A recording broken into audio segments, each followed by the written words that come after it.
Itong manual na generator ay ginawa natin ng automatic na controller. Kaya at gagana kaya? Yo, for today's video mga Keurig, so ito na yung hinintay natin na matesting ito sa actual itong controller na ginawa ko. Sa mga nakalipas na araw, sa mga sumabaybay or nakakita sa ating mga previous video, pinost ko at pinakita ko sa inyo yung actual at pag-testing via simulation. At gumana naman ito, ngunit hindi pa panatag ang aking loob kasi magkaiba ang simulation at saka sa actual na installation. Kaya ngayong araw na to, ito na yung araw na pinakahihintay ko para mabunutan na ng tinik yung dibdib ko kasi hindi pa ako sure na okay itong ginawa kong controller sapagkat kulang yung devices na gagamitin ko. Ngunit nahanapan din natin ng paraan para makumpleto ang control circuit na ito. So sa pag-install nito mga Keurig ay need po natin i-modify yung wiring ng generator. So dapat, ang ginawa ko dito mga Keurig ay hinanap ko yung kung saan ko pwede ma-bypass itong controller natin para ma-automatic itong generator natin. Dito dapat mahanap mo ang tamang wire para sa on at saka sa starting.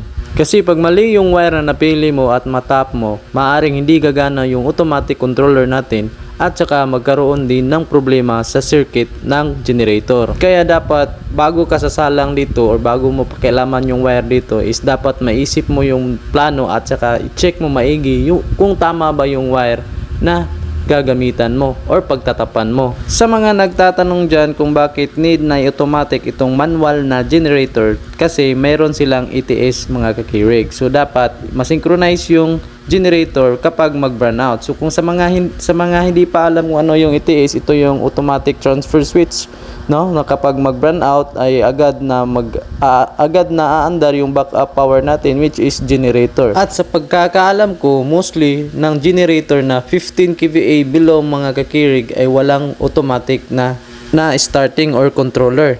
Kaya itong ginawa ko mga Keurig is conventional, kahit conventional lang siya pero gumana naman.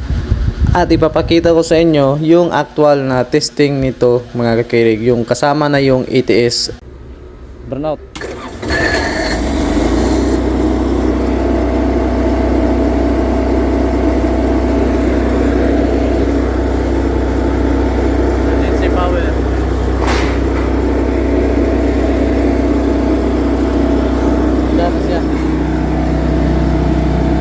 Naka-off position.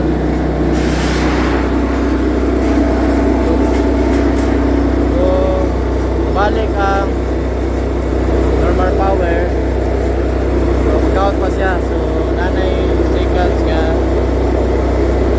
transfer ang ETS. 1 minute and 20 seconds.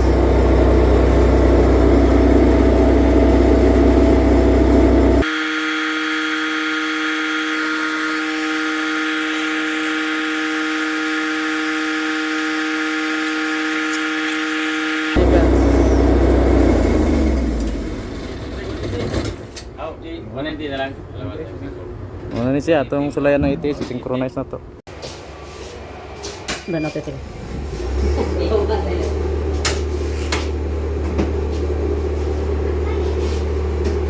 Ano ba ang ngaripon din ako? Ha? Maganda na po yan. Ito na sulod. Dili pa. Transfer pa na. Parang sulod na lang. Oh, sulod na.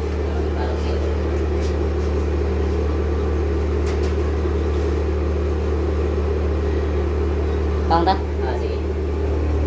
Ah, utility on. 2 minutes.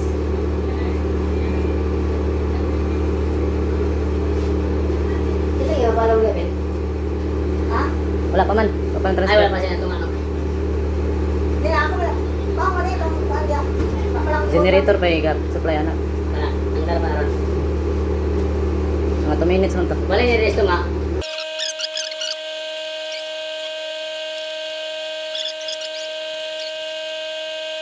Minutes. Tungkay. Minutes, no? Okay, natra. Mga ta. Transfer na siya. Utility na na.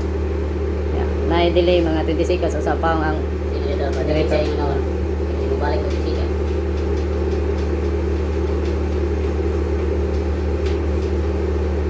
Tatay kung mag-testing, dugay kayo pero mag-abot sa actual kita. Actual, dali na kayo tukuhan. pango siya. So, ano, wala na yung nilagyan natin. Wala na. So ayan po mga kirig, no, sa gusto pong magpa-convert ng kanilang generator from manual to automatic, so pwede po kayo mag-PM mga kirig, or kay Kakirig na page or kay Zykin TV, so dito na page. So salamat, paano.